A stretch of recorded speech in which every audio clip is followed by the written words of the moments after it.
L'histoire de Samuel Doe du Libéria est celle d'un homme assoiffé de pouvoir qui a fini de façon tragique. Samuel Doe, né en 1951, était un militaire formé par les Américains. En effet, les Américano-libériens dirigeaient le Libéria.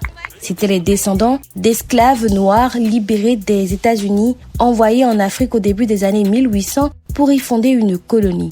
Ils ont formé une élite sociale et politique. Pendant plus d'un siècle, ils ont occupé les postes les plus importants du Libéria. Samuel Doe, lui, faisait partie de l'ethnie Kran. Il rejoint l'armée à 18 ans et en 1979, il devient sergent-chef.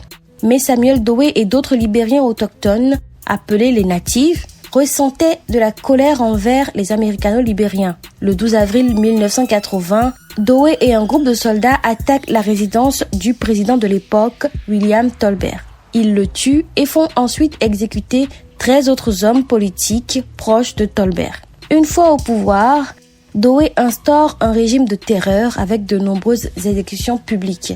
Il forme un gouvernement composé de lui-même et 14 autres officiers militaires. Il suspend la constitution jusqu'en 1984, puis fait approuver une nouvelle constitution.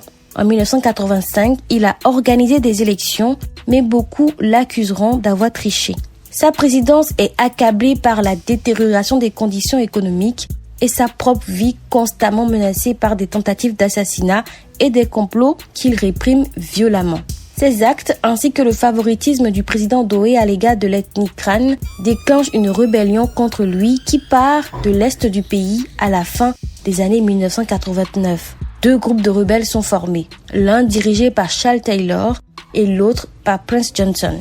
En 1990, les troupes de Johnson prennent la capitale Monrovia, mais Doe refuse de céder le pouvoir. Il sera capturé. Il est torturé, mutilé et finalement exécuté.